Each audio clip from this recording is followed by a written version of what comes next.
അവളൊരു വേശ്യയായിരുന്നു. എങ്കിലും രാജാക്കന്മാരും ധനികരും അവളുടെ ഒരു നോട്ടത്തിനായി കാത്തുനിന്നു. മധുരയിലെ ഏറ്റവും മോഹിപ്പിക്കുന്ന സുന്ദരി വാസവദത്ത. ഒരു ദിവസം അവൾ ഉപഗുപ്തനെന്ന യുവ ബുദ്ധഭിക്ഷുവിനെ കാണാനിടയായി. അദ്ദേഹത്തിൻ്റെ ശാന്തതയിൽ ആകൃഷ്ടയായ അവൾ അദ്ദേഹത്തെ തൻ്റെ കൊട്ടാരത്തിലേക്ക് ക്ഷണിച്ചു. പക്ഷേ ആ സന്യാസി മറുപടി നൽകി, അതിനുള്ള സമയം ഇനിയുമായിട്ടില്ല. ആഗ്രഹിച്ചതെല്ലാം കാൽക്കീഴിലാക്കിയ അവൾ ജീവിതത്തിൽ ആദ്യമായി ഒരു തിരസ്കരണത്തിൻ്റെ വേദന അറിഞ്ഞു.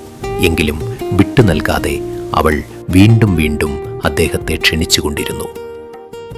പക്ഷേ ഓരോ തവണയും മറുപടിയൊന്നായിരുന്നു, സമയം ഇനിയുമായിട്ടില്ല. വർഷങ്ങൾ കടന്നുപോയി. ഒരു മാറാരോഗം അവളുടെ സൗന്ദര്യം പാടെ കവർന്നു.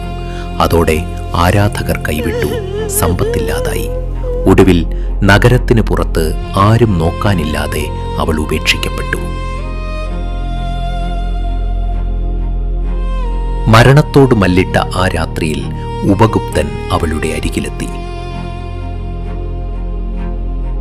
അദ്ദേഹം വളരെ സ്നേഹത്തോടെ അവളുടെ മുറിവുകൾ തുടച്ചു പരിചരിച്ചു. അത്ഭുതത്തോടെ അവൾ ചോദിച്ചു, നിങ്ങൾ എന്തിനാണിപ്പോൾ വന്നത്? കാരണം ഇപ്പോൾ അതിനുള്ള സമയം വന്നിരിക്കുന്നു. ഓർക്കുക, രൂപഭംഗി കാലം കവർന്നെടുക്കും, എന്നാൽ ഉള്ളിലെ മനുഷ്യത്വം ഒരിക്കലും മരിക്കില്ല.